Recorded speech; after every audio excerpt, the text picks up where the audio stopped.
Test 1 2 1 2. Test 1 2 1 2 1 2. Test. Test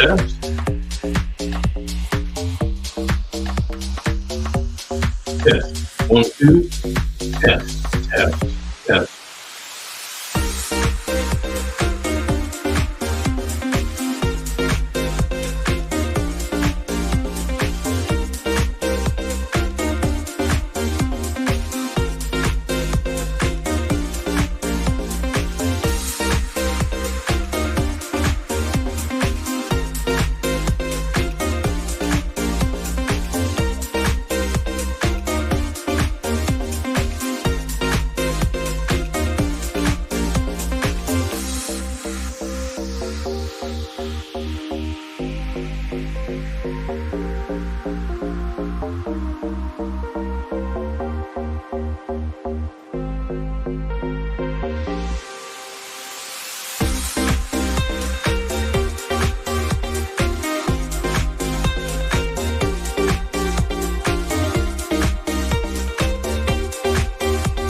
All right.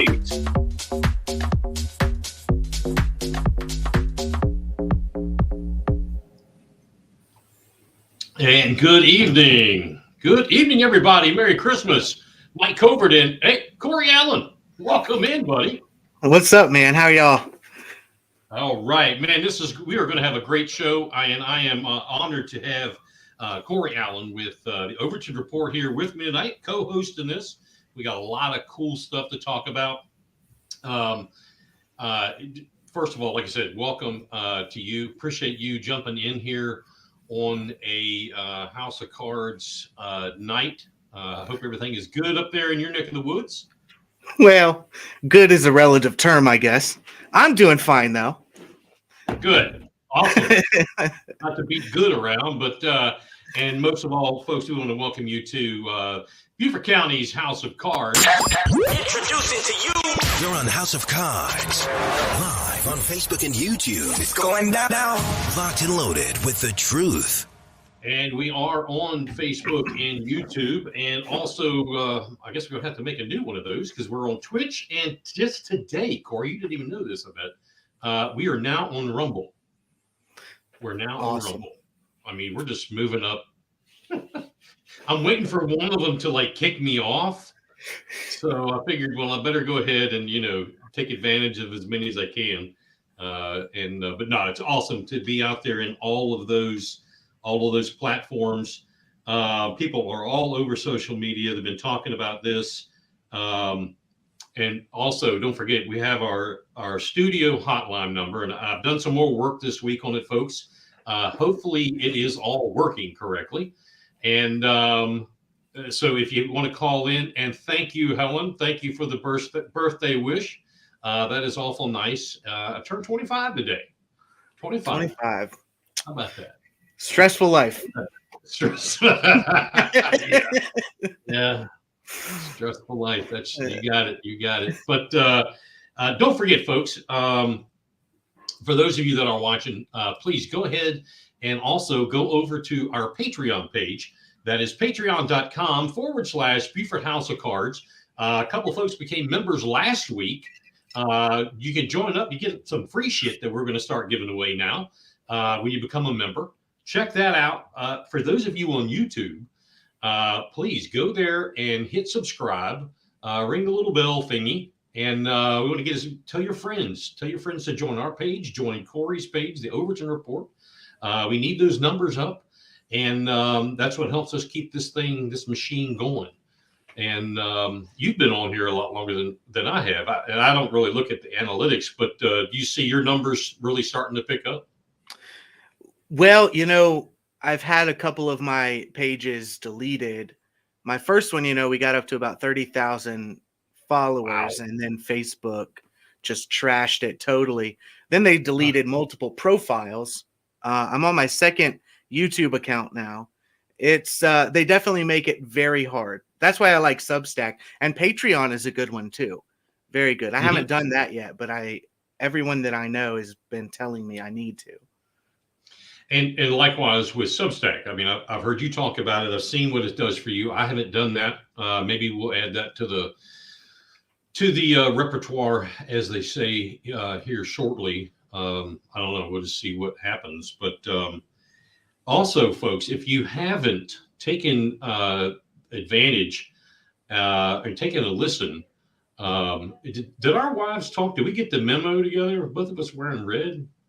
How about that? It's salmon. It's salmon. Oh, well, my color is off. My color is off. It must be, because this is fire engine red, and the screen looks a little like Texas orange or something. So it does a little. If you haven't listened to Big Patriot Radio, have you tuned in yet? Me? Oh, yeah, I have. I have listened to it. Oh. Folks, if you haven't listened to Big Patriot Radio, and Big Patriot Radio and Beaufort County's House of Cards are powered by United Digital Promotions, go over to bigpatriotradio.com and take a listen to the newest, freshest, the big talk in internet radio, coming to you right here from the 843. Locked and loaded. Let's go. Big Patriot Radio. Blues, news, country pop, and classic rock. It is, our numbers have increased. Our listeners locally. It's really amazing, Corey, the number of people out of state that are listening. I'm not surprised at the numbers, and I do watch these during the daytime. I know when people are tuning in and whatnot. I'm not shocked at that, but out of state, for so young of a radio station, I'm a little shocked that we've got that many. And we've had folks in it's the UK, Spain, and Hong Kong. I'm not sure if the Hong Kong was legit or not, because I did have somebody call me and want me to send them some money, but not unless I've got a long lost cousin over there. But anyway, it's amazing how internet radio, I really believe, is like bypassing terrestrial radio, and people are tuning in all over the place. It's changing the game, that's for sure. I mean, it's I even remember when I was younger, people around me, and there was a debate about them signing up for XM or what was the other one? And then Sirius and XM. Sirius. And they just thought it was a fad, and they thought it was something that was never going to last. And now it's like, that was the first iteration. Now it's almost one of the only ways that you can get unfiltered, news or information without billionaires sitting there at the editor's desk saying, nope, yes, nope. It's the only way. Yeah. I had someone ask me, they were like, oh, we heard a song, and it was one of Kid Rock's songs. And some of the language in it was, for some people, would be, a little off. And they were asking me, oh, you can't play that on radio. And I said, wait a minute, this isn't a megahertz station. It's not terrestrial. Now I have to get licenses to start it, but I don't have to abide by the same FCC rules that others do. So if you don't like it, then I guess don't listen.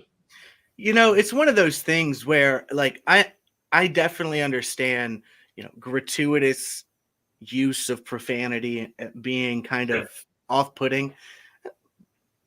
We've got to really start looking at the forest, rather than the little trees that are up. When it comes to things like that, it's like a Patriot radio station playing country or country rock or rock and roll, and they they have a curse word in it, and you want to just throw your hands up as if that's the, like, look what they're doing to children. Look what they're doing to, look We're what, going to talk about that tonight.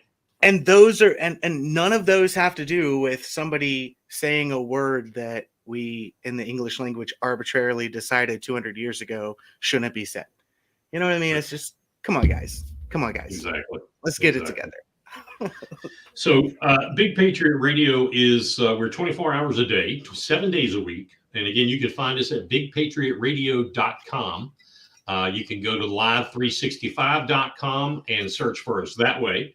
If you have Alexa, and I don't know anybody really nowadays that doesn't have Alexa, I guess, you can go to Alexa and say, hello, Alexa, play Big Patriot Radio. Now, that'll work if you have Live 365 downloaded. It took me a bit to figure that one out. So go to your Alexa app, download Live 365. When you get it downloaded, you can holler around the corner to Alexa and say, hey, play Big Patriot Radio. You can now get it on your smart TV.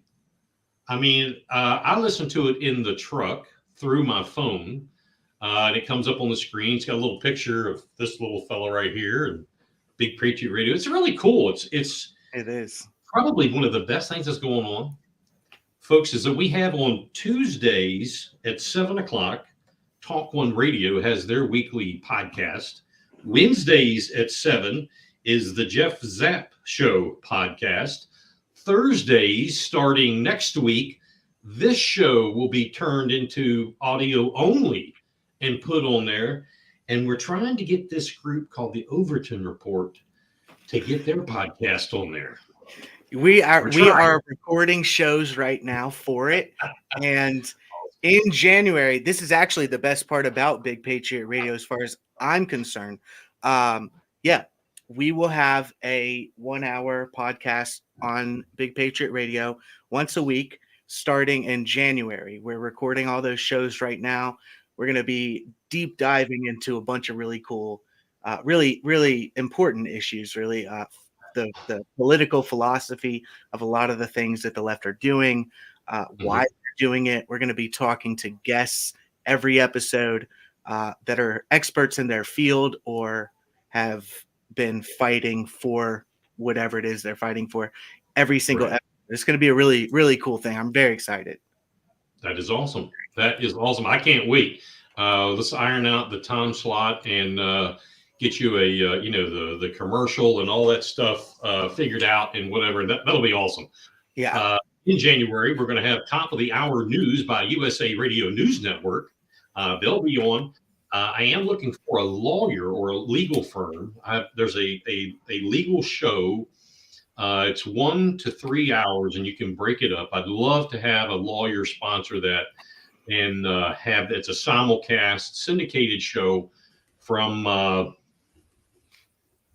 want to say Chicago, but that's probably wrong. Maybe somewhere in the Midwest. But anyway, it's a really good show, and I think would go good late night or weekend morning. Anyway, that's coming up. So, Corey, as I was telling you earlier, and folks, those of you that get our announcements, we have got like the biggest social media superstar on our show tonight that we've ever had yet. He's back there right now in the green room.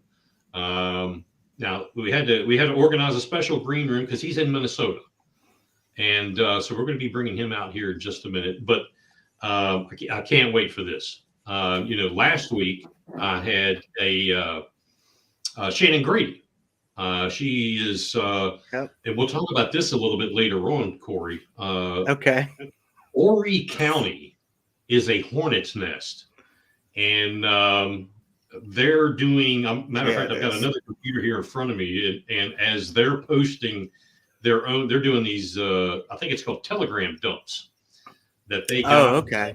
Me being Chad Caton and Shannon, those folks that are dumping on or from Reese Boyd, all that crew. Anyway, we'll talk about that a little bit later as we get going further here in the house. Introducing to you You're on House of Cards, live on Facebook and YouTube. It's going down now. Locked and loaded with the truth. So coming on with us here in just a few seconds, Corey, we've got, ladies and gentlemen, a gentleman by the name of Deron Slater. Now, Deron is out of Minnesota. I believe he lives in the Minneapolis, St. Paul area. This fella is, I've talked to him once before, and I've been following him for years. I really enjoy his commentary.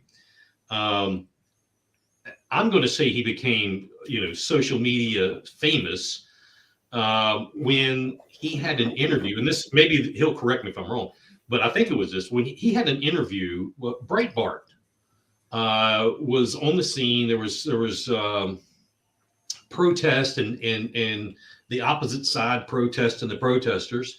And I'll let Deron tell you the story, but this fellow is a black man who was protesting. I think it was against Donald Trump, or that was an offshoot of it or whatever. Mm-hmm. And he saw Deron and basically was like, "What the hell are you doing over there?" And Deron was like, "What the hell is your problem?" And this, I'll let him tell. He does a much better job. But Breitbart was there, and the guy with Breitbart was like, "Hey, we got to talk." And his message of, you can love one another and not be hung up on these ridiculous points that the mainstream media is wanting you to hear, not what is the truth. His story is phenomenal. We will, let's bring him in. Let's just bring him in. Let's do this. Deron Slater, ladies and gentlemen, how are you, sir? Hey, how's it going? Can you guys hear me? We can. Let me. I'm going to try to change the screen a little bit and make yours bigger. I don't know. Let's see here. I'll keep messing with it. We'll. How is everything in Minnesota? Cold. I got to tell you, I was just going to say that. Yeah, extremely cold. But, no regrets. Still remaining patriotic, even though we are behind, enemy lines here, being a patriot. Right. And I should have introduced you, Deron. This is Corey Fleming. Corey Allen. Corey Fleming's he's in the Murdoch trial right now. Oh, no. This is Corey Allen. That one, not yet. Yeah. Corey runs the Overton Report. We're both big fans of yours. And welcome to the show. I wanted to. I was talking there at the beginning, trying to give you an intro of really how you got on the scene. I did a terrible job of that, and I'd love for you to explain. Just how did you become the social media influencer that you are? And was it the Breitbart interview that really catapulted things? Yeah, how'd you go viral? Yeah, I would definitely say it was Breitbart, but I actually started, advocating for conservatism when I was in ministry. So that's probably about 6 years ago, and I was the first Christian conservative YouTuber to be shadow banned because my YouTube channel was just blowing up. It was growing exponentially, and the Breitbart interview I can't believe that interview actually went viral. And I just have to tell you the reason why I was shocked is because it's the normacy for me. It's the norm for me to espouse conservatism and to basically defend the United States Constitution and defend the spirit of patriotism in this country. Let me make sure. How's my audio? Perfect. You're good. Oh, okay. It just stopped. Okay, got you. Yeah. And I've always been espousing for conservatism, but just to let you know how everything unfolded that day at the Trump rally, is there was a young gentleman when I walked up, because I had just got done purchasing my Trump hat, and when I walked up, he was completely hurling out racial slurs towards the light-skinned brothers and sisters there, and he told one of the Trump sisters that I would slap you, B-word, and all this kind of stuff, and I'm just standing there. And he saw me standing there, and he was just like, "You voted for Trump? You were Trump?" I was like, "Yeah, absolutely, I'm from Trump." And the thing is, I was born in Chicago, and it's like I told him, I'm from Chicago. And so basically, be respectful. But then, he had to say, you're the house N word. And like I told him, I've never been on the plantation before. And Cool. There you are. oh yeah, much better, much better. Yeah. Yeah, and I completely asked him. I said, "Have you ever been on the plantation before?" And he was just baffled by that question. Right. But then, he called me the F word, all that kind of stuff, and just drove off. But yeah, that's primarily just the crux of it. But yeah, the Breitbart interview, yeah, it was amazing. Do you mind if we play that? No, absolutely not. Well, Absolutely because this is awesome. And I get kudos to the Breitbart gal for being quick enough to say, this would be a good story. This is like real life. Let's do this. So let's go over here, and we will.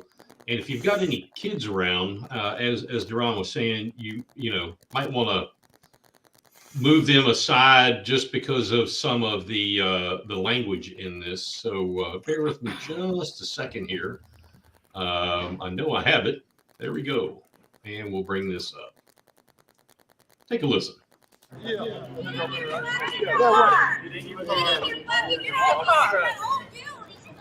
You better shut the fuck up. I don't give a fuck how old he is. I don't give a fuck how old he is. I can be on his fucking video. Fuck it. Make your fucking part go. You get your motherfucking ass right before you get slapped too, bitch. Fuck you. Fuck you. Packwood ass bitch. Get in your car. Fucking crack ass bitch. Get in your car. Fuck you. What? Yeah, on camera.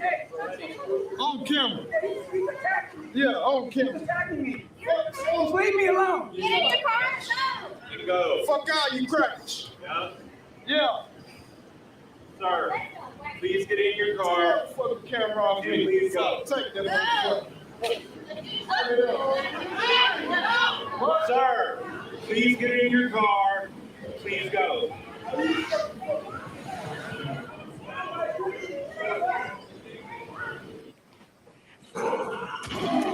Oh, there you go. That was that's just the beginning of it. There is some more, but like I said, it gets a little even more intense than that. And Well, you can if you tell. held your, I'm sorry, go ahead. You can tell how oppressed that poor soul is by everybody calling him sir and asking him to please move his car. You can tell that he's just a total victim in that scenario. Poor thing, that poor guy, poor man. What do you? So you stood up to that, is that right, Dura? You went mute. Sorry about that. I forgot I muted my mic. You're good. You're good. No, but yeah, I did. Yeah, absolutely. That looks like that's basically like any day of me trying to during about that same time. I mean, it was nothing like Minneapolis, right? It was nothing like what y'all were dealing with in Minneapolis, St. Paul. But in Charleston, South Carolina, down here, we did have riots. We did have constant, very similar things, just on a smaller scale. And that was actually when I first started doing what I do. And I went down there with a camera to just show people what was going on, because all of the local media, they were basically just taking pictures of all of them with their fists up and being like, we're all in solidarity here. And nobody was really seeing what was happening.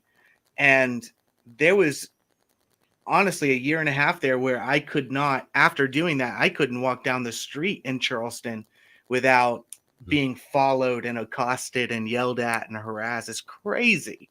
It's crazy. It is. But this is something I always I have been saying this for a long time. This leftism, which I refer to as Luciferianism, it's satanic, etc. The reason why they make everything about race, I always tell my base, is if anything, get a Black's Law dictionary not volume 9, because I got the wrong one. But anyway, the other volumes, they have the definition of race. Okay, race is an intended social construct. Okay, it was predicated upon to be divisive and oppressive, and to subjugate those that actually subscribe to it. That's its primary objective. That's the reason why they wanted everyone to basically separate themselves by race. So race does not exist. But the people who are so hyper racial and they're so focused on race, they don't realize that they're actually contributing to the problem. They're complicit, and they think they're tackling racism, but they're actually reinforcing racism. So it's the utter hypocrisy. So earlier this week, I had reached out to Deron about a book that I am sitting an appeal about. Corey, here in Beaufort County, and the book that I'm in the middle of is called Stamped. And I reached out to Deron. I wanted to get, in my first opinion, I wanted to get an opinion of someone who doesn't look like me but thinks like me, and just to have more information. And Deron, if you don't mind, if it's okay with you, tell the viewers what you told me. And when he said it, I was like, that's exactly what I needed to hear. Exactly. So even to just buy into the racial narrative, right? It basically puts a gag on you, not just physically, but mentally as well, because it creates this mental quandary that shouldn't even be there in the first place, right? Then it leads to complacency. Then because you're complacent, then it makes you apprehensive to actually speak the truth, because you think everything has to be basically viewed or filtered through a racial lens. And the truth, as I told you before, the truth it doesn't care about your race. Race doesn't exist. And I said, do not speak as a light-skinned American, speak as an American, because that's what we are, Americans. That's exactly right. And when we got done with our conversation, Corey, I was like, that's exactly what I needed to hear. And something led me, after talking to Deron, I started continue with my research, and I found a book that I ordered like that, and Amazon showed up the next day. Dr. Carol Swain is the author, and I have the books in the other room. But anyway, she's a PhD, very high level thinker. Oh yeah. And she takes exactly what he just said and puts it into words that I don't understand, but it's such a big picture of why Ibram Kendi, why the message that's in the book Stamped, that's in the book, the other 3 or 4 that he's written, and other people, not just him, why that message is so wrong. And those that feel like they're oppressed are being oppressed by those who continue this bad narrative of oppression. Deron, would you say it's like they're playing head games, psychological games with their own people in some instances, or is it ignorance? And I don't know. That's not a loaded question. I don't know. Well, I'll just simplify it for you. So I believe that God has his people, Satan has his people. So good versus evil, right? The ideology is just evil. All it breeds is nothing but racial separatism, vitriol, animus, and etc., but it's under a false pretenses, right? So yes, it is psychological manipulation. Now, one of the reasons why I say that it is psychological manipulation and it's leading to postmodernism, because it means there's actually no standard of truth, right? And then everything just crumbles. There's no standards. There's no more absolutes. When you focus on the facts and you just say, hey, there is a human race, that's it. That is it. That is it. We all bleed the same. We all have the same emotions. We may have different cultures, but yet again, your culture is still not tied to your complexion, right? And so the truth is not tied to your complexion. The lie is not tied to your complexion.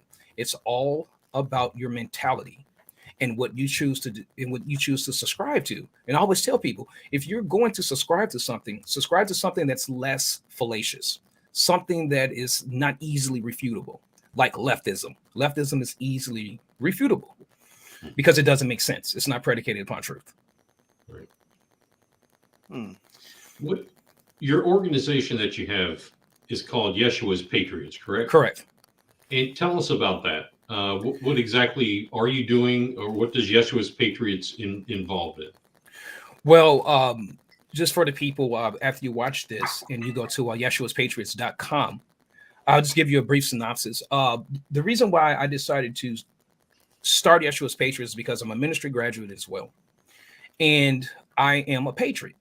So I am a Christian patriot. I'm a Christian before I am a patriot. But as Benjamin Franklin said, there are three indispensable pillars that make you a patriot. It's that you have to love God, you have to love country, and you have to love your family. I love all of those, right? And I'm a Christian. So I'm just like, that's awesome. And so what made me start Yeshua's Patriots about 2.5 years ago is that from just being on the front lines with my patriots, and I was witnessing, I'm talking about this endless onslaught of just evil, right? Evil, senseless rambling, dealing with all these false narratives. And you're on the front line with these people who are completely deceived, and all they give to you is nothing but racism. Now, here's the thing. Here's the hypocrisy, and I'm going to tie this together about why I decided to start Yeshua's Patriots. The very people that are talking about they're sick of racism is that when they see a melanated conservative such as myself or anyone else that's a melanated conservative, the first thing they give us is racism.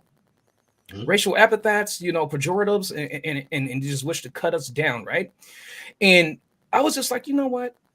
I was like, maybe I need to start my company and start an organization and also start a movement that is about restoring America back to the truth of Yeshua, which is AKA Jesus Christ. Yeshua is his Hebrew name because I'm first century, my faith. And I was like, restore us back to Yeshua, get back to teaching the true founding true founding principles, ethics, and morale of our country that we were founded upon. And then also, too, tell the truth about the Constitution, the truth about the founding fathers. Give them history without the revisionism. Keep it clear cut. Keep it clear cut. And so that's what made me start Yeshua's Patriots. And ever since I've started Yeshua's Patriots, I became the 2-time state director of Blacks in Minnesota, worked for Candace Owens and Brandon Tatum, was invited to the White House by President Donald Trump. And so it was amazing. It was amazing ever since I have started Yeshua's Patriots. Now, are you still the, and Corey, step anytime you have a question, feel free. Sure. Are you still the Blexit director in Minnesota? No, I am not. But that is a role that I am thinking about probably picking back up. Gotcha. Okay, so let me ask, with the Yeshua's Patriots, is this something, are your goals trying to go into communities, the Black community and inner city communities that are run by Democrats, and trying to kind of show them the real history? You were talking about revisionist history earlier.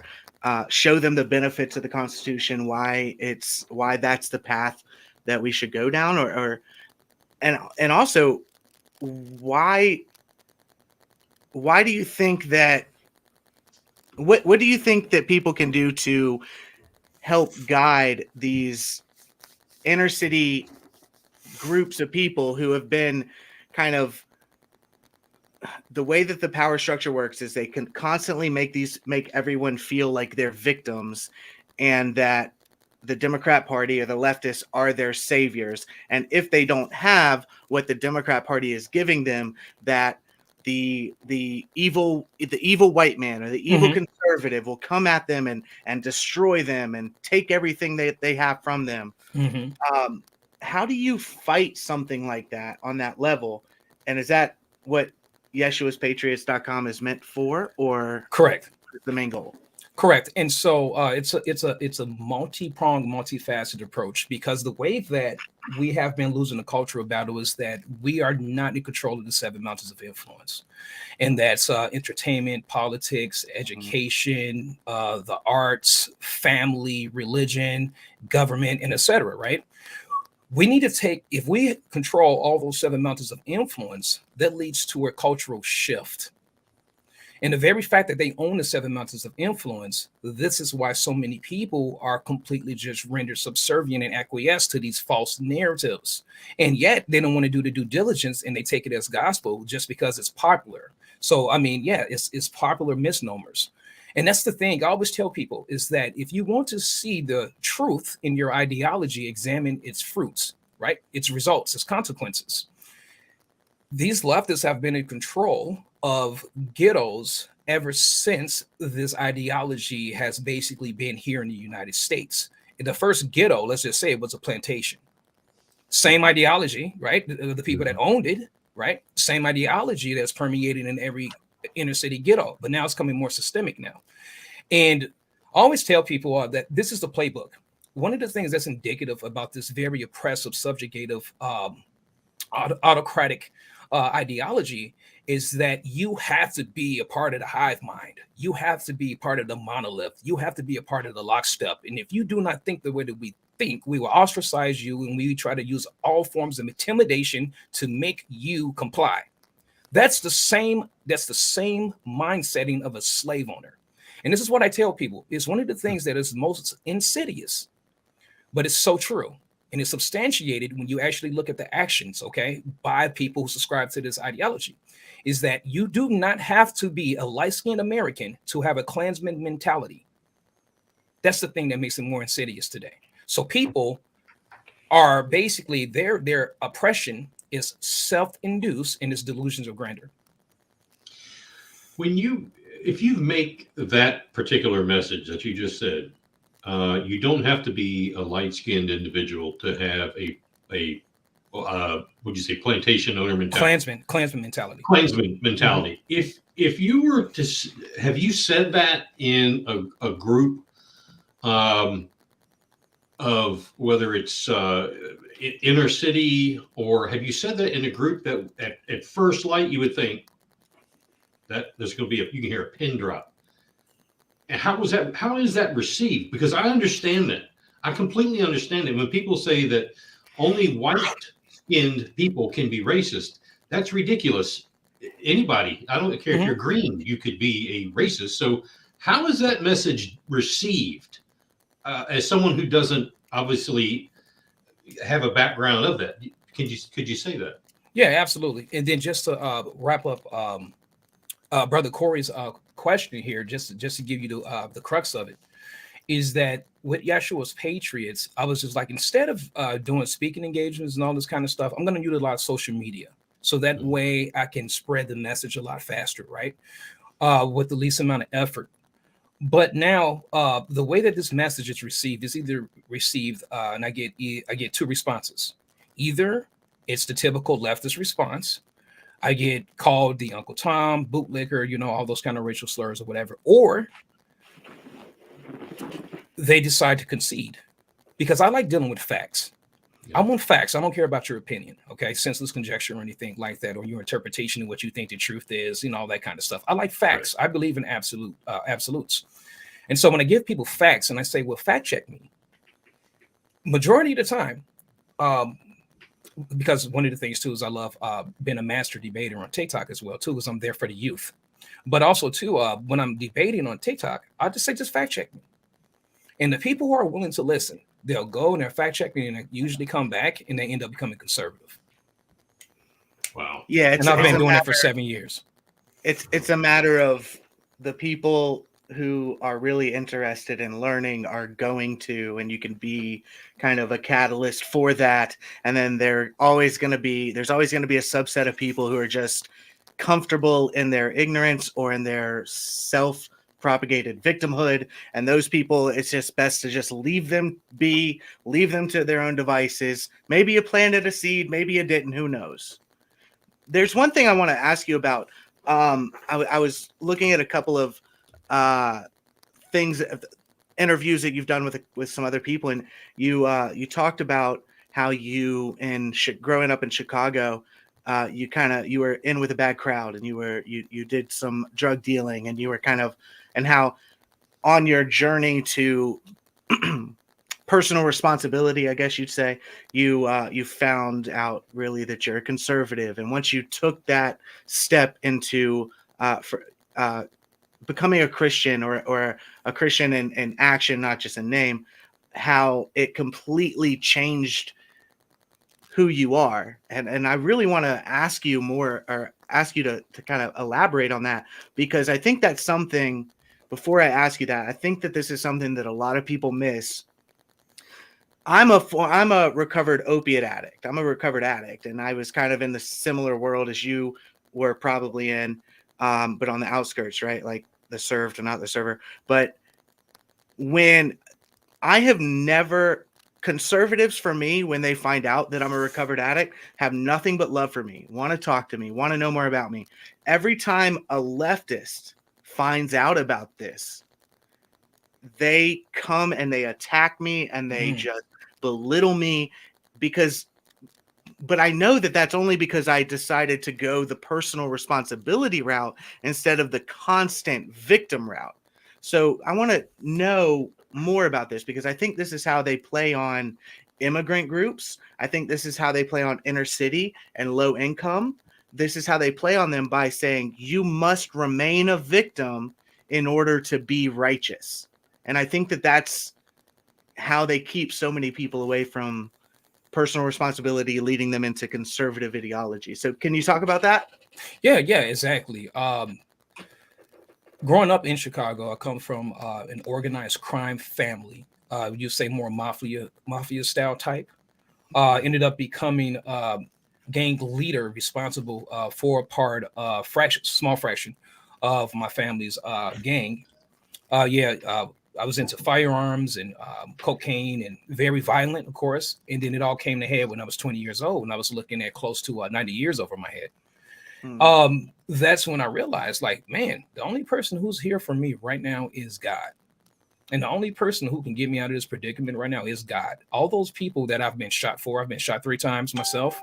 And I'm like, all those people that I was loyal to, that I was ready to put my life on the line for, I was ready to die over a gang color and all this kind of stuff. None of them came to see me. And that's one of the things that was in our creed, is that if any of us ever got locked up, you're supposed to be bailed out, and you're supposed to have money on your books before you get bailed out, right? Mm-hmm. No one came to see me. I was locked up for 6 months straight. No one came to see me. Now, here's the thing. When I made the conscious decision, and I was sitting in a jail cell waiting for the judge to summon me back before she gives me her, her deliberation, I was sweating, not because of the time that I was doing, but because I felt so foolish. I was a part of Satan's kingdom. And see, the thing is that the wrong people love you when you're doing wrong, right? The wrong people, they it's like they act like they love you, but when you do right, they hate you, right? And so when I got in that courtroom, the grace that judge gave me, when she said, I'm going to accept your stay of imposition, and she said, if you violate probation one time, you will do all of your time.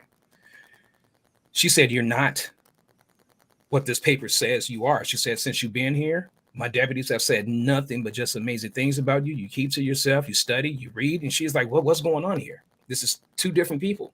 She said, I'm gonna give you a second chance. And so I took that second chance, and I changed my life drastically. I mean, drastically. I wasn't done with high school at that time, but I ended up finishing high school. I was supposed to have been on probation about 35 years or something like that. I got off in less than 2 years. And so that was the change. That was the change that I needed. Now, I'm still a work in progress. Absolutely. It's hard to have severe PTSD from my upbringing, of seeing people get killed and all the things that I was involved in, and et cetera. And so I'm still, a work in progress, but I will tell you this, I'm not where I used to be. And that just keeps me satisfied. But now, here's a very important caveat. Just because of the way that I speak, and just because I own Yeshua's Patriots, clothing lines, and all that kind of stuff, I'm a podcaster and all this kind of stuff, people just say, well, you know what? You lost your ghetto card. First of all, your ghetto card, your hood card, right? That's what they like to call it. Basically, you ain't black. And I always tell them, look, I'm not black. And I'm just like, if you actually study the etymology of the word black, and you look up where that word actually comes from, and white too, it's not good. It's not good. There's no such thing as black or white. And so when you start to talk to people that way, instead of, I used to meet people when they were down here, right, with their intellect. Now I pull them up here, right, without having to talk down to them. but I'm not perfect at that too. I mean, it depends on how they approach me. If they're calling me, out of my name and all that kind of stuff, it's kind of hard to have that civil discourse, right? But that's one of the things, though, isn't it? It's like if you were saying that you would meet people where they're at, and that they would say, if you don't talk this way or act this way, then you are not part of our entire racial culture, race-based culture. But this is kind of probably one of the things that I wish, if there was one thing that I could just snap my fingers and stop happening, it's that division right there. Because if you look at 1968, 1965, the marriage rate for black families was higher than the marriage rate for white families. The divorce rate was lower. There were like this entire concept of this gang culture, the violence that's portrayed in pop culture, and then just completely foisted upon the entire black community as if that is what the black community is. And then to go on further than that and make that the only thing that a black child can look at and look forward to. So every bit of hip hop that they're listening to on the radio, every movie, almost every movie that's at least every movie that CNN or Newsweek talks about that is majority black cast, always have this violent or this disrespectful kind of culture as the underpinning of it. And I feel like that, first off, it's fake. It's not real. That's not how the black community is or ever was. And it's being foisted upon them by white leftists who want to control them by claiming, by convincing them they're victims always. And this is crazy to me. I couldn't agree more. And also, let me substantiate that with empirical data, right? Or I should say substance of truth, right? Facts, something that the left hates. So I love Thomas Sowell. He's actually one of my favorites to read. Walter Williams, and et cetera. Of course, Larry Elder. But I love what Thomas Sowell said. And this is something that I always espouse when I'm on TikTok. I'm like, there's no such thing as quote unquote black culture. I was like, you have to take the antebellum South, into consideration. When you say black culture, where the culture actually comes from, it comes from British immigrants. They immigrated down south, antebellum South.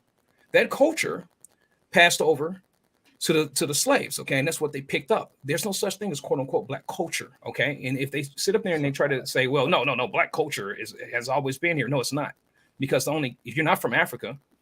So you can't say that you have an African culture. You don't, especially if you are 100% melanated American, And melanated American, clarification. But the thing is that what's really crazy, I'm glad that you see it, and a lot of people are starting to wake up and they're starting to see the psychological manipulation. But see, I call that the corporate establishment complex. Racism is under that umbrella. See, I'm a constitutional republic-minded citizen of the United States of America. I don't see color. I see Constitution, right? And the principles and what it's derived from.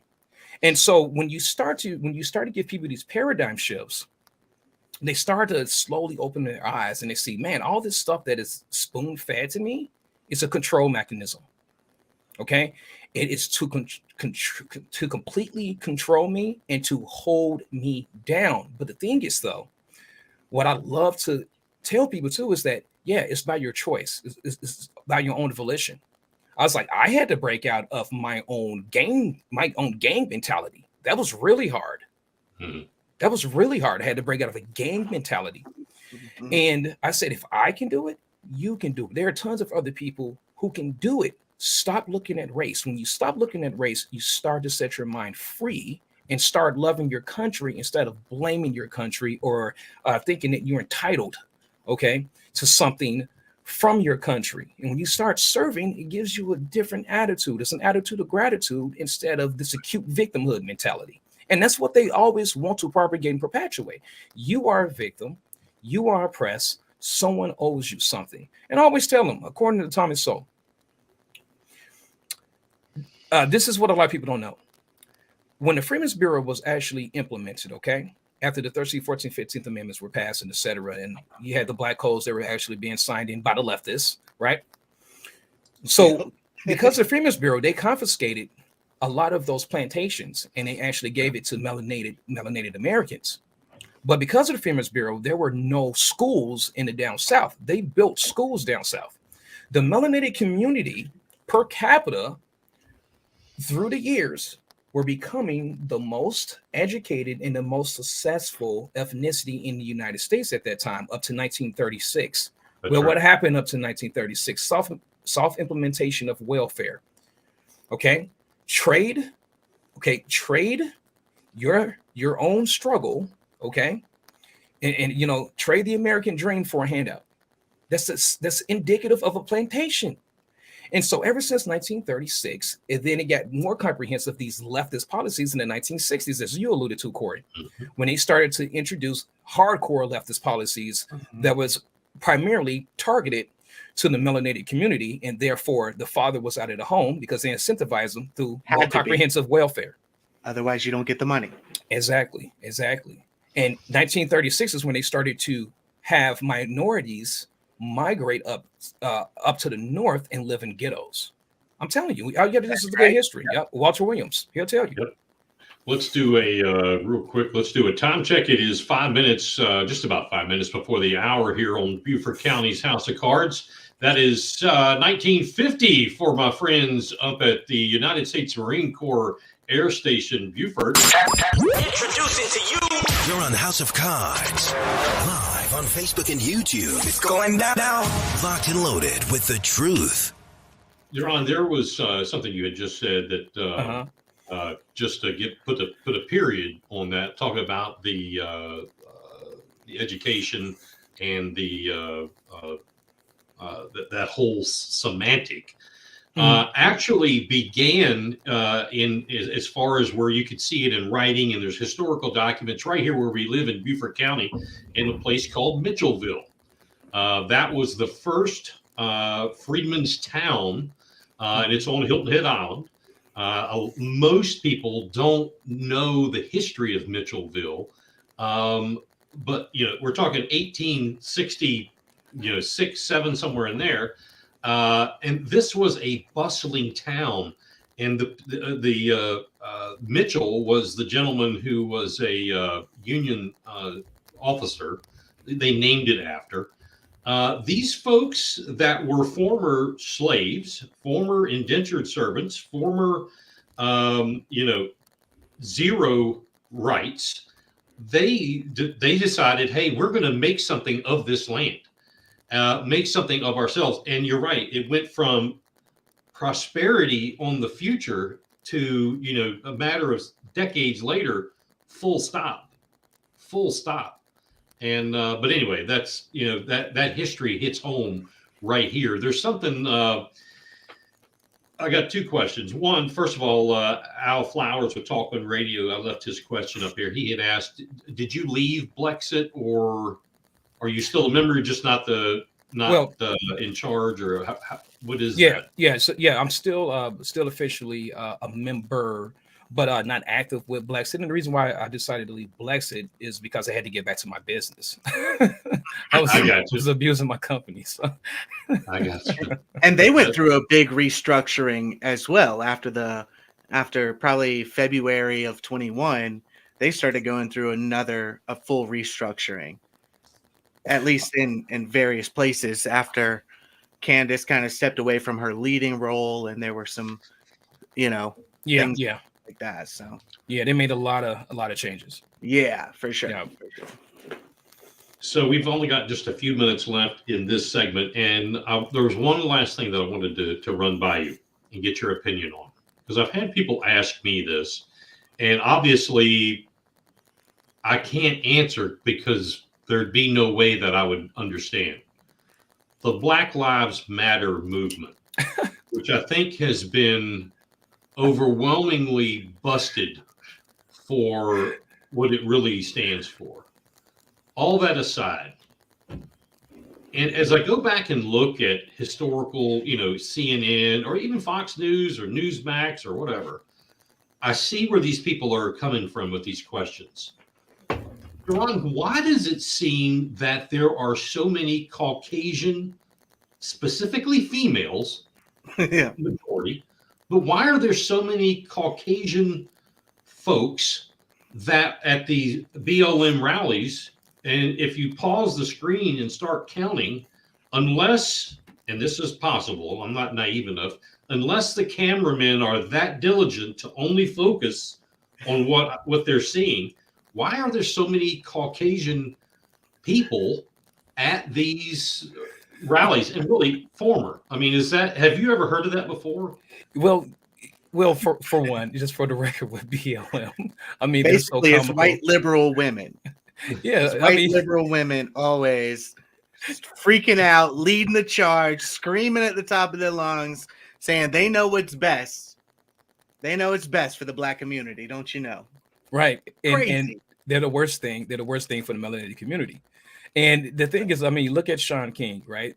He thinks he's a melanated American and all that kind of stuff. And he can identify, with the struggle and all this kind of stuff. But just for the record, BLM is one of the biggest farces. Okay. But they are the epitome of the leftist ideologues. Okay. I'll just say psychological manipulation, or if you want to talk about ideological subversion, right? Their plan, their agenda to basically keep you oppressed just for your vote. They are the epitome of it. I mean, yeah, talking about creating a false narrative, hands up, don't shoot, police brutality, which is less than 0.03% in the melanated community is dealing with, okay? Yeah, but we're going to get millions and millions of dollars, and we're going to buy mansions. We're going to live right next to the very same people who we claim that we hate. We have to tell the truth, but this is indicative of their ideology. But for the record, too, just to conclude, is that their ideology has always been the antithesis of our constitutional republic. They have always been against our constitutional republic ever since our conception, you guys. This ideology has been around for a very, very, very long time. And I want people to wake up and stand up and realize there's nothing wrong with you being a radical Republican. Just do not be a part of the Uniparty, right? Rhino stuff, right? You nailed it right there. And you got to think about it. Thaddeus Stevens, Frederick Douglass, Harriet Tubman, Soldier of Truth. Those are radical Republicans, great radical Republicans that put everything on the line and risked it for freedom and equality in our country. I'm telling you, it's amazing. It's amazing. And that's why I love being a radical Republican. Yeah, but BLM, the reason why you see so many light-skinned brothers and sisters there is because it's the same psychological manipulation, as I had alluded to before previously, is that it's more systemic now. It's more systemic now with the light skin community. Now they're saying you have white privilege, there's white guilt, you have white fragility, right, yeah. And white, especially that white guilt, and so that white guilt leads to a savior's complex. Yeah, it does. And as Malcolm X had said before, this is one of the things I agree with Malcolm X 100%. Okay, where he said that the worst thing in the northern hemisphere is the light skinned liberal. Yep. He sure did say that. Ron Slater, you are a true patriot, and man, if we could get you here in Charleston, if you do you need a winter home here in the South? Because there's some folks in Charleston. I mean, Corey, what do you think? Like, to be honest, Mr. Dixon, I'd love to have him meet my friend and your friend.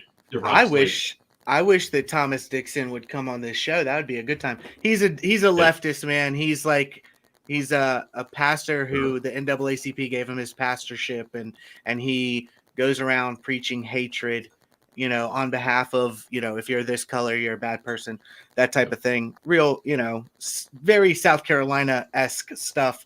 But if you ever do decide to come down this way, man, I know that we could set up some people that would love, hundreds of people would love to hear you speak, that we could do a forum. We could talk about anything you want. I know that a lot of people down here would really appreciate your presence. That's a fact. Big time. I would definitely be all for it. And you guys, one of the things I've had to learn the hard way from just doing this, and then ever since the Breitbart video, is that I cannot allow myself to be overextended, right? Facts. But yeah, There but you for go. you guys, yeah, absolutely. I definitely Well, would not let's- mind going down. let's the No, I road. mean, circle we're back. talking, 6 months from now, 8 months, Yeah. whenever, man. Yeah, absolutely. And I'd love to come to Minnesota, not when it's cold, because 50 degrees, this old boy stays inside. So, but yeah, we'd love to have you here, and you're always welcome on House of Cards. I'm sure I can say that for the Overton Report. As you heard, have your folks, all of your listeners tune into Big Patriot Radio. And again, Deron Slater, thank you so much for being here. We appreciate it. Merry Christmas to you and your family, and the happiest of New Year's. Yeah, likewise. Pleasure to be here. Thanks for having me on. It was nice to All meet you, bud. Thank you, sir. Stay in touch with us. All right.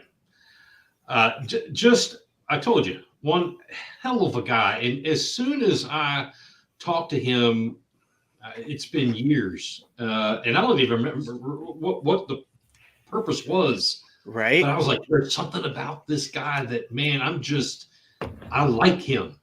You know what I think it is? Like, a lot of the times you'll talk to people and they will go outside of their expertise or whatever, and they'll try and just BS their way through stuff. This guy he knows his stuff. Deron is probably one of the few people that, like, I want to have a conversation with him about postmodernism and moral relativism, because he alluded to those things in that discussion, but I knew that would be that's a 4-hour discussion. But I look forward to talking to him in the future for sure. Yeah. We've got to get him down here to South Carolina. So maybe let's take the next 6 months and whoever we need to get to help us, and let's make that happen. A lot of other things I want to talk to. Matter of fact, our studio line, matter of fact, if my wife is listening, how about if you give me a call so I know this thing is working? So it's working, yeah. 202-980-2023. That's 202-980-2023. I wanted to talk to you about you've got coming up. I think it's tomorrow. Matter of fact. There is a protest at the North Charleston Coliseum, correct? It's Coliseum and Performing Arts, and I want to be very clear about what this is, okay? Because about 2 months ago, I put out a video about these psychopathic drag queens who are dead set on grooming children, bringing children to their drag shows, and they've been doing this for this will be, I believe, the 3rd year that they're at the North Charleston Performing Arts Center doing this Christmas show for all ages, but they do it all over the country. So a couple months ago, I did a video on it, and I was like, we need to get this to stop. Phone calls were made, emails were sent. The Performing Arts Center and the Coliseum, they're owned by the city of North Charleston. The state of South Carolina gives them money in their budget every year and resources. At least they give resources that are used there. So it shouldn't be a lot to ask to say, hey guys, since you're being extremely graphic sexually, could you just make this an 18 and older show? At least. I would be happy if they canceled it, because it's a government owned facility. I would like that. But at the very least, can you make it to where children can't go there? We got no response from City of North Charleston government, all of them. And thankfully, I guess, a couple weeks ago, a guy in Texas, Taylor something, went to one of the shows, and it's the same Same show. they go to all these cities. and he filmed some of the stuff that was happening, and it finally blew up. Yep. We still can't get the city of North Charleston to do anything, but we there are some church groups who are already planning to go and do a vigil and a prayer for the people who are going. So very peaceful. And then there's a protest that we're trying to just make it massive. So but hold on a second there. Yes, sorry. and this is where I had somebody, they thought they were going to come at me, and I punched them back down and said, wait a minute. They were like, oh, you got a problem with people who are cross-dressers. Look, I don't care. I don't care if if you look like me and got a nice beard and you want to wear high heel shoes in your house, giddy up, cowboy. What I don't agree with, and this is the part, the videos that you were talking about, this is the part that this protest needs to concentrate on is these actors, and I don't care if they were women dressing as women. That's the thing. I don't care. But you don't call up a child and talk about fellatio or bend over another cross-dresser in front of you and grinding anal sex acts or fake boobs with the present boxes around them with the actual boobs out, and then talk to these kids like, hey, are you hungry, little girl? Like, what? Why is it controversial for me to say that's fucked up? That's exactly right. And it's, again, and I don't care if that's your thing at home, but not with kids. Yeah, not and also, kids. And you know what? I saw on, gosh, I can't remember the name of the Facebook page, but it's a Facebook page, a homosexual Facebook page that is about not being into this kind of stuff. Gays Against Groomers. That's it. Gays Against Groomers. Yeah, and actually, I was like, they will be there with us. Yeah, I mean, these will be there with us against this. Protesting. Whatever your sexual preference is, it doesn't matter to me. I don't care. What I do care about is the influence on children. Let children be children. And watching that, talking about that in front of children, there's no place. Just like, Corey, just like the books, the porn in books problem we have in South Carolina. We'll touch on that in a second. But when is the protest on this? Give us a time. Okay, so the protest is tomorrow, the 23rd, 6:30. Well, it begins at 6, but I'll be there about 6:30. We're gonna set up some microphones, and there are also, like I said, going to be some church groups that are separate from us doing their own thing. A Catholic group, actually, they've done it in 28 cities at these drag brunches for children and drag shows for children all across the country. This is actually, so yeah, 6:30, North Charleston Coliseum and Performing Arts Center. Kelly Powell, she has done a lot of the protests and rallies against the vaccines and the shutdowns and things like that. She is one of the people who was instrumental in putting this together. And Trish Lazarin, who is with Freedom 515. We've done some stuff with her. Basically, this is always my problem with this type of stuff. I try to express my points on these very succinctly. Don't allow children to be a party to these kink shows. Mm-hmm. And then we have mainstream media coming out and saying far-right radical Corey Allen hates the gays. It's like, what? Why? Why can't you just be, can you be anything other than disingenuous to the max? Can we actually have a discussion about this on its merits? It's the same thing with the books. Just like you said, when these books, when we talk about, hey, this book has extremely graphic depictions and illustrations of the rape of children by their families. And it's like, can we not put that in a middle school? And they say, why are you a Nazi book banner? Yeah. Like, can you just Yeah. can we just have a genuine conversation? And until we can, I think the answer is no. The left cannot be anything other than disingenuous all the time.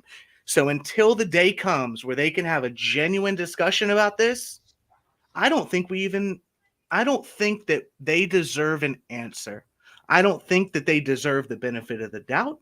I don't think that they deserve us explaining ourselves to them, because we already did that and they refuse to take our discussion or our argument on its own merit. They have to twist it and manipulate it and turn it into something else so that they can call us Nazis. The goal is, let's find a way to call them Nazis.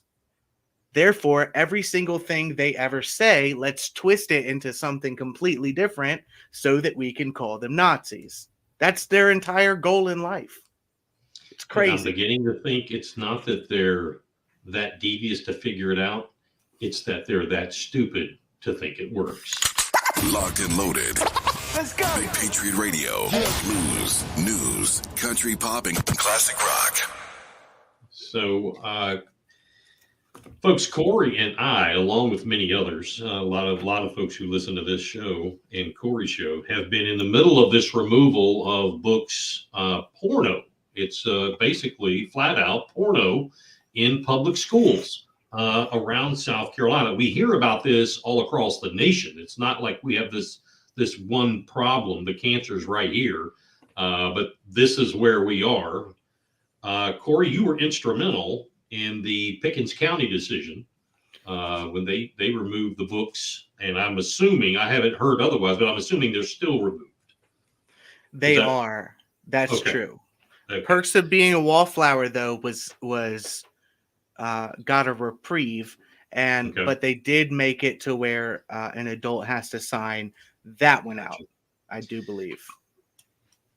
So I have been involved in the Beaufort County concern. Now I have spoken with some folks in like Aiken, it was either Berkeley or Dorchester, also in York County, Richland County, or Lexington, I mean, up near Columbia. Here in Beaufort County, the district, we were successful in getting 97 books removed. There was 2 of us that filed complaints. At least that's what the school district is admitting to. Ivy Zalaria and I both filed the same thing. I added 1 stamped, so I had 97. That's She had right. 96, I think it was 98, 97, wasn't it? or maybe that's what it is. Yeah. Sorry. I don't know. Anyway, the district came out and said, okay, we're going to set forth this review committee, and they can, we'll make the committee indicative of the community. Okay, and in this instance, the community is the county. So these review committees should be indicative of the county. They sent out the list of, there's going to be like 1 school administrator, an SIC member, a teacher, a librarian, a community member, a blah, blah, blah. And in writing, it looked and had the view of being legitimate. I'll use the word legit. Okay. Yeah. Now, the first group, hold that thought. The first group met and they reviewed 4 books: The Handmaid's Tale, Speak, Perks of Being a Wallflower, and The Kite Runner. Now, they met and their decision was that they all can go back to the library. And I think 2 of the 4 could go, I know I've got this wrong, but 2 of the 4 could go back in high schools only, and the other 2 had to have a parent's signature, something like that. The point of it, they can go back, okay? And 2 of them may have been middle school. I really, to me, that's neither here nor there. So as one of the 2 complainants, I was able to file an appeal, which I did. I sent you a copy. Yeah. I've sent many folks copies. My appeal was 31 or 32 pages. Ivy's appeal, she did on her own. We didn't collaborate. Hers is the same. It's like 29, 30 pages, somewhere in there, 28 pages, I don't know. I even included pictures. I don't know if she did or not, but in mine, I had pictures taken from the book, one of the books that's in the books, and I included in my appeal. Did you get a chance to read my appeal? So I did read some of it, and I especially looked at the excerpts. A lot of yeah, I did. So, and I also knew some of the books. So yeah, it's a big and it's a big, I mean, 31, 32 pages. You don't just do that like that. Yeah, especially when you're trying to look up the Supreme Court decisions that are involved, sourcing it all.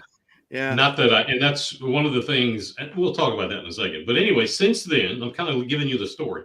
Since then, the next committee met and they reviewed the book Stamped and The Lovely Bones. Both approved to go back. If they're appealed, they have to be submitted by the 26th of December. Okay. I'm the only one that can appeal Stamped. Avi and I both can appeal The Lovely Bones. You're going to, right? I'm not letting anything out of a bag, but I think we all know me just as well as they know you. But here's the situation. The district set forth, and I'd love to hear from some folks on this. The district, Beaufort County School District, set forth these committees, again, to be indicative of the community. In this instance, the word community should be substituted for county. After we asked for the following, we asked for the names of the people on the committees. We asked for their job descriptions, who they work for. We also asked for notes, any journal entries, what was their review? Mm-hmm. In other words, how can we appeal something if we don't know the basis of their reasoning? That's valid. Also, the makeup of the community. If we're going to be transparent here, the community, i.e. the county, all of its residents should know who was on that those committees, and were they all indicative of the county? So we asked for this, and we were denied. Of course. Now, of course, in all fairness, the county ended up sending me this, what I call a chit sheet, which is nothing more than a tab. I could have made this up for anything. It was like X marks for who, number one person, number two, number three. So Ivy Zolari, she had to FOIA this information. This should have been public information. Some people say, well, so-and-so was probably on there. They didn't want their name known. Well, if you don't have the balls to have it known, then don't do it. That's true. Yeah. All right. So anyway, then this gets me fired up. So I don't know how freaking dumb these people think we are. The people who actually did these reviews, here's the question. Folks, man, I hope you record this. Go back and listen to this. Corey, guess how many people, these two sets of review committees, right? Guess how many people, percentage-wise, work for the Beaufort County School District that actually voted? It's going to be 80%. They had 5 people that worked for the district and 1 parent who may or may not have worked for the district. Right? So you're pretty good. I dealt with it. 82% of the folks, I want you to listen to this and understand what I'm telling you. 82% of the people who came, because there were several people who never showed up. They signed up and said, I'm not showing up. I don't want my name out there. 82% of the people who took votes on these books, the review committee, are district employees. Mm-hmm. Let me bring it down a second here. How flippin' stupid do you have to be? You know what I'm saying? You know How what stupid. here's the thing though, Mike. So we can look at this in one of two ways. One way is that these are all people who work for the district and are in on the idea of keeping these books in and actively want to indoctrinate these children using these books, and they want to do it that way. The only other way you can look at it, even if you want to grant benefit of the doubt, the only other way to look at it is they put people in who better do the right thing, or they will be retaliated against. So even if any of the people who worked for the district wanted to, let's say, take this book out, be the voice of opposition, they know that they better not, or else, because their entire livelihood depends upon them making the right decision from the district's perspective. That's where the shadiness comes in. Right. The And totalitarianism. That's why I have begun the question, putting it out there in public, that, I don't know what kind of crap Dr. Stratos and Dr. Bruder Brassard or any of the other executives, because I really, honestly, I don't think this is the superintendent doing this. I really don't. I know him pretty well. Maybe he's got me fooled. I don't think it is. It's not. He doesn't have the power. What kind of crap are they pulling? Because what they have done, and if they continue this, the question is going to be asked aside from the appeals process that I'll continue. I'm sure Avi will continue.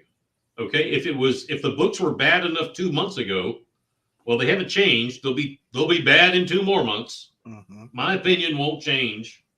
The children still need to have somebody speaking up for them. So aside from these appeals, the process, which is in the court of public opinion, my question is going to be this, and that's what I said. This is starting to be laid out. When do the solicitors in this state, and I'm talking to all, 15, 16, 17, whatever it is, when do the solicitors of this state and the attorneys general get off their ass and start doing their job? They're all elected. The heat may have to be turned up on them, because as you read in my appeal, I have stated case law after case law after case law after case law. I have supported documents of state, not only South Carolina, but other states. I have supported with the most recent decision in the Federal District Court of Eastern Missouri, where the federal court said pulling the books out is legal. There is no First Amendment right for pornography or obscenity in material in public schools.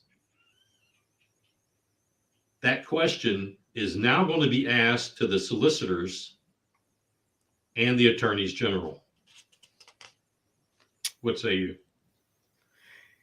It's a situation where, okay, this, the way that I come at all of these things, I don't care if it's getting a law passed. I don't care if it's getting a book out of the classroom that should not be used to indoctrinate children, whether it's indoctrinating children to hate a certain race, like Stamped, or whether it's indoctrinating children or trying to normalize very hypersexual kink-based acts, like so many of the other books in Beaufort County specifically prove to take part in. This is something that conservatives always fail on. We used to live in a world, or we used to live in a country, at least, where The majority of the time, you could say, this is the right thing, therefore, it will be the eventuality. We no longer live in that world, and the sooner conservatives will understand that, like at a core level, the sooner we can get what we need done.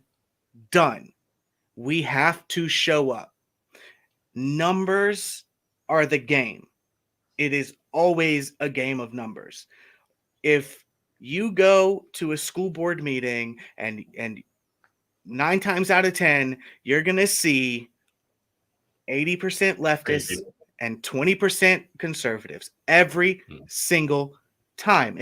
If you go to the state house, you're going to see 30 Democrat lobbyists and 5 conservative lobbyists, regardless of the bill that's being passed. This is a game that we refuse to play, but this is the game of government. This is the game of politics, and we have to start playing on the same level that they're playing, or we're going to lose, and we need to just give up. This has been talked about many times, and I'm not tooting my horn, but I remember saying this many years ago to the gentleman at that time he wasn't the chairman of the county, but he was like second vice chair of the county party. I had made, and I was real green. I made a comment. I said, look, until Republicans start organizing like the Democrat Party, and I didn't say organize as what their agenda. I'm talking about the physicality of organizing. I mean, organization came from the labor movement.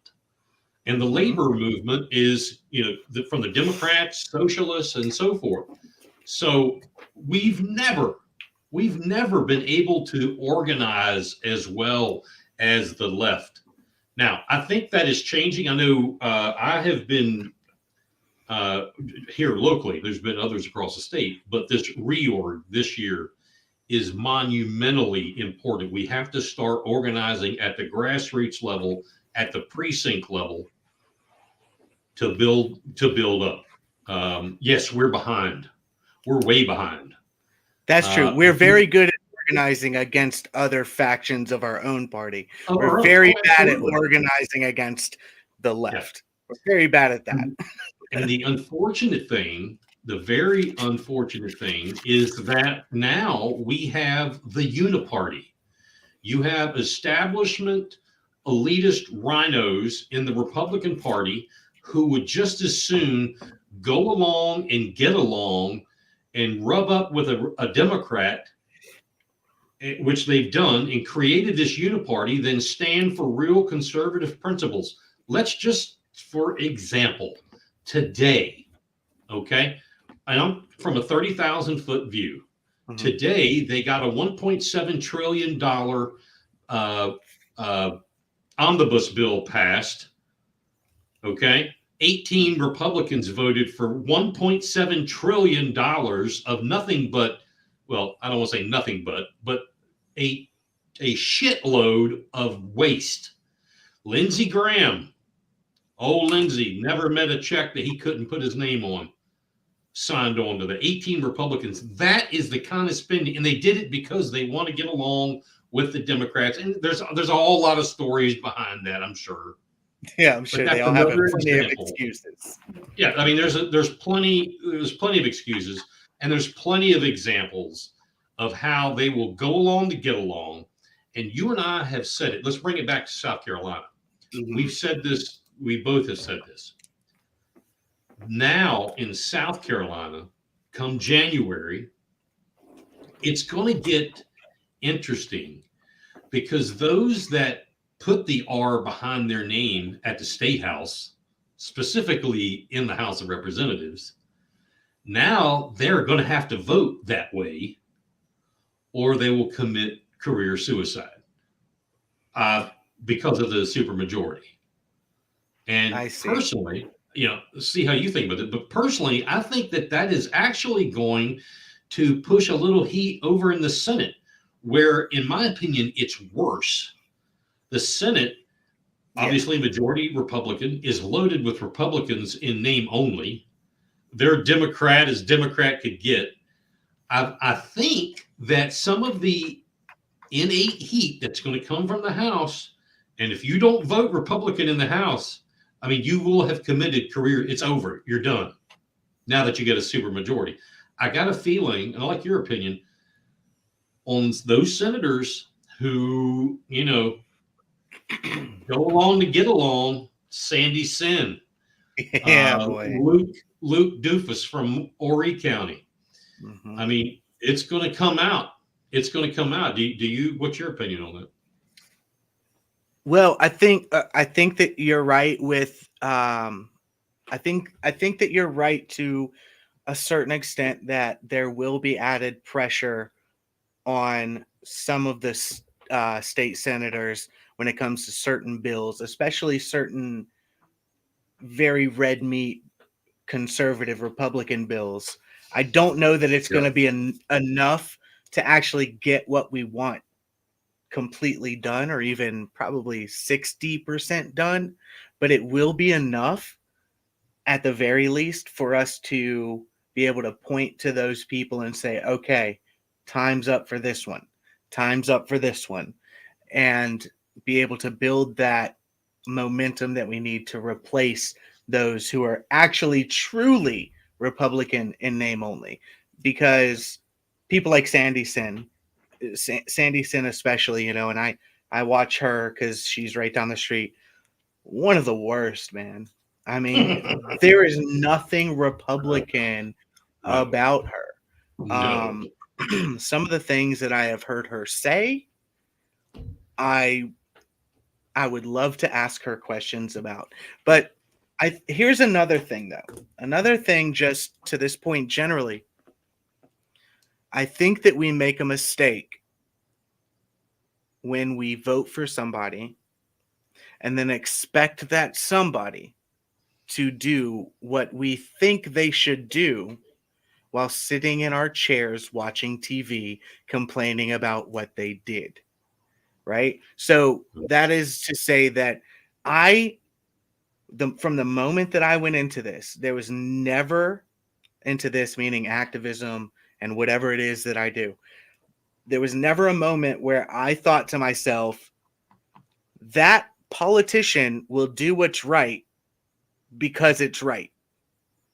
It was always, that politician will do what's right if we can convince them that it is the right thing to do for his party, for his stated beliefs. Because the thing is that there's this very real phenomenon called peer group shift. When people get elected, and you probably know about this, when a person gets elected, they go to their county council seat, they go to their state house, they go to DC, and the people that they're surrounded by suddenly change. They're not hanging out with the friends that they grew up with anymore. They're hanging out with other politicians who make things seem kind of normal when the rest of us see them as way beyond the pale. So it's like you have to stay in their ear and you have to keep telling them, no, that's the wrong thing. They're leading you the wrong way. We have to stay on them. Not all. They're not all. I mean, I that's one thing I have always, at least I can only speak for myself. I've always been able to go to sleep at night that I voted the way my people in my district, the majority wanted.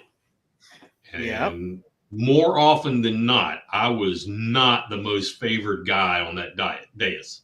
Right. More often than not. I mean, they made you feel uncomfortable, though, didn't they? They did everything they could.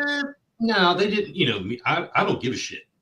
Well, the more you try to make me feel uncomfortable, the more I'm going to bow up on you. Right. And I'm a loudmouth anyway, and I let it be known that we can argue, we can debate, and I mean Tabor Vox and I used to have, and he's a Republican. I mean, we had some knockdown, drag out, and then we'd leave and go have a beer on the way home, and that's the way it should be. Yeah, that's the way it should be. But I voted one time. Remember the plastic bag ban? Remember when that was a big thing? Yes. Well, I that was a big deal here, and I remember the night I grilled. I mean, we had a guy from there's a plant. I think it's like near Sumter, somewhere up there, where they make these plastic bags. They also make paper bags, by the way. Anyway, they were there providing testimony, and I grilled this guy. I mean, I made him feel like his mother didn't love him anymore. Okay, I mean, I made him feel that dumb because I did my homework. But I voted, a staunch Republican. I voted for this ban. I mean, Republicans don't vote for bans. I did because I don't want to say confused, but I was told by the majority that it was killing these animals, and that hit me. You know, the love of the river, the ocean, that meant something to me. Preservation. And I knew of the economics of these plastic bags and paper bags, and how the same guy made them both and was winning. Yeah. And they were trying to say, "Oh, we're not." But anyway, that's a whole other story. But it wasn't favorable, and I had some people telling me, "Well, he's not telling me, but telling others, well, he's really not as conservative as he thinks he is." So that made you a rhino, though. You see what I mean? Well, at that particular moment, it did, and next week we go to another thing, and then all of a sudden, he's another right-wing lunatic.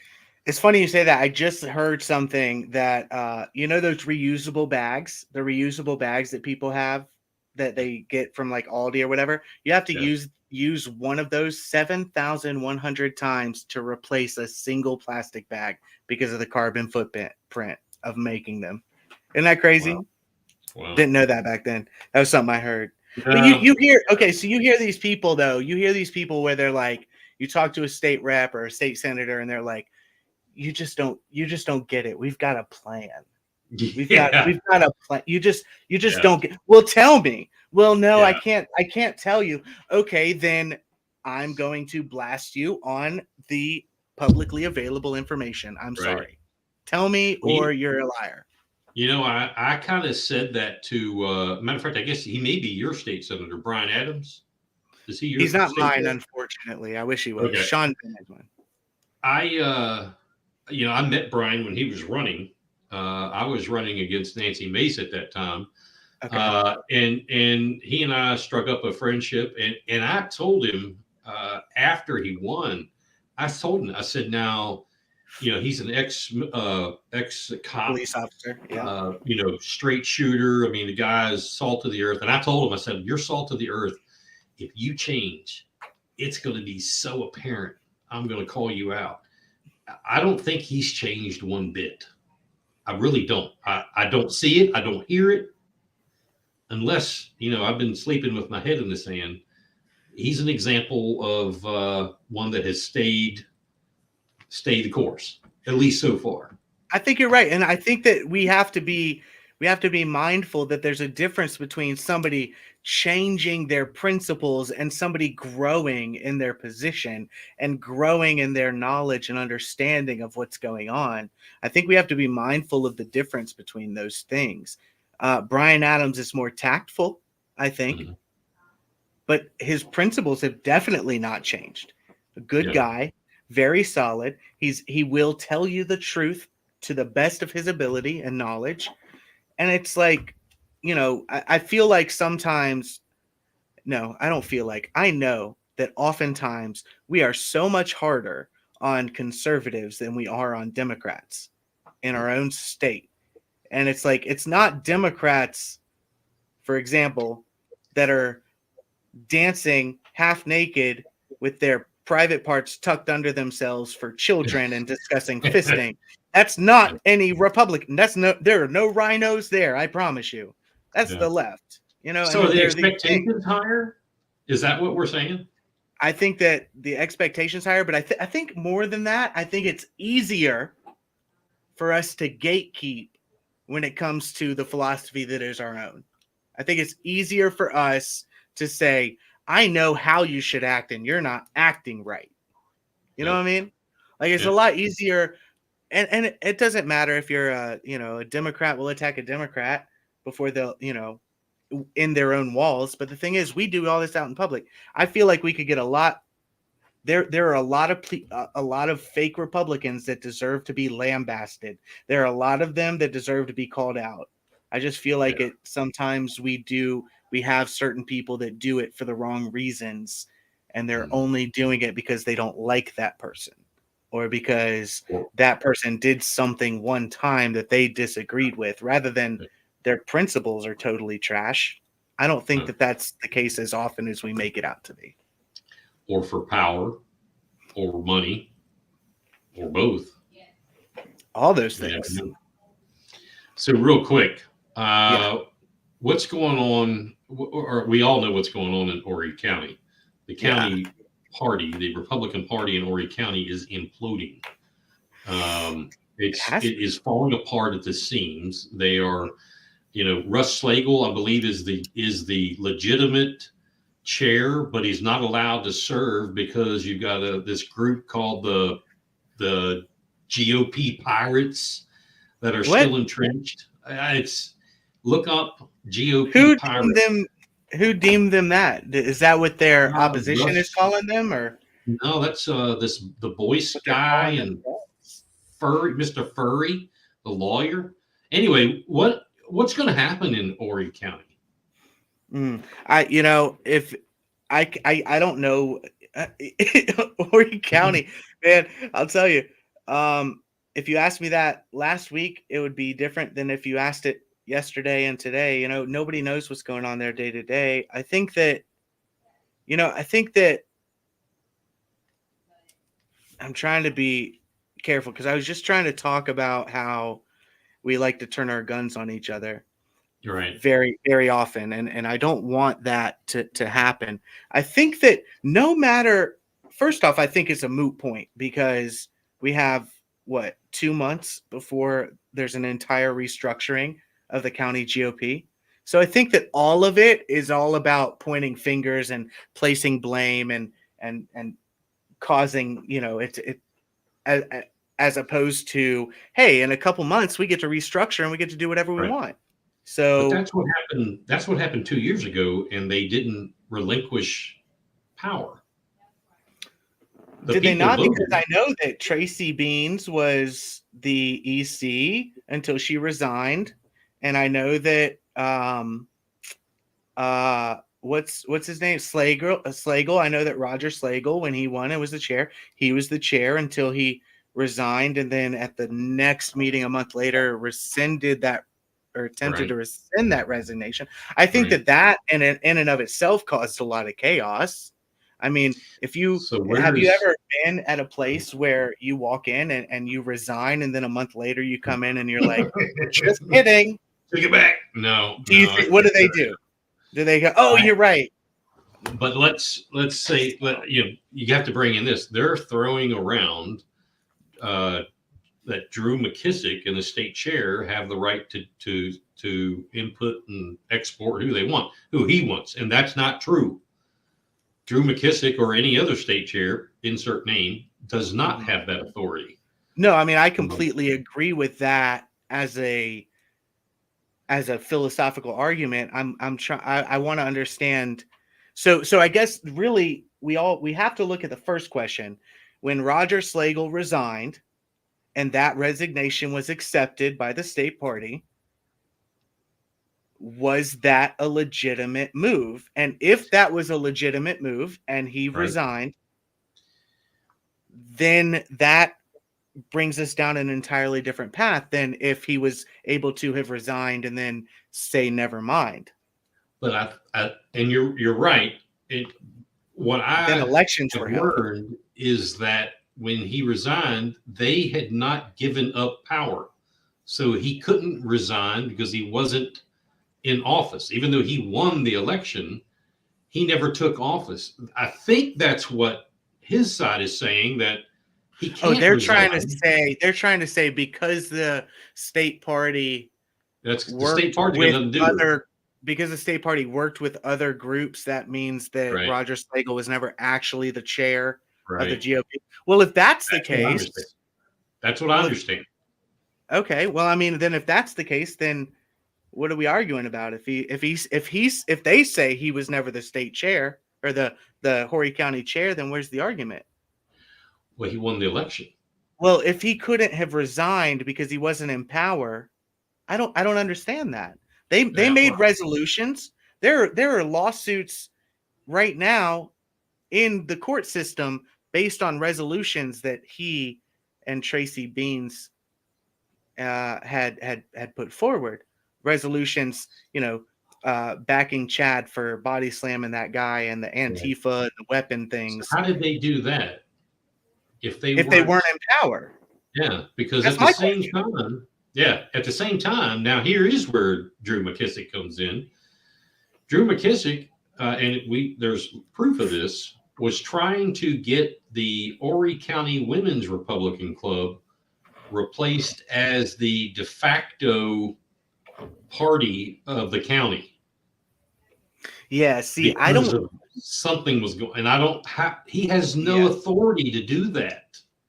Yes, I agree. Horry County is effed up, if you ask me. They really are, and we have to be very careful not to allow any other counties to go down this route.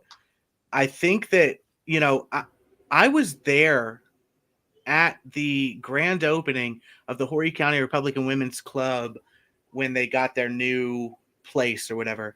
There was like a comedian, Kayvon, he was really funny, and I was there talking to people, but I don't know anything personally about any attempts at replacing the actual GOP. I don't know how you could go about doing it. I do know that Drew McKissick had talked about like going through proxies because he felt that these groups were going to try and undermine him, and just the normal power grab nonsense that Drew McKissick likes to do.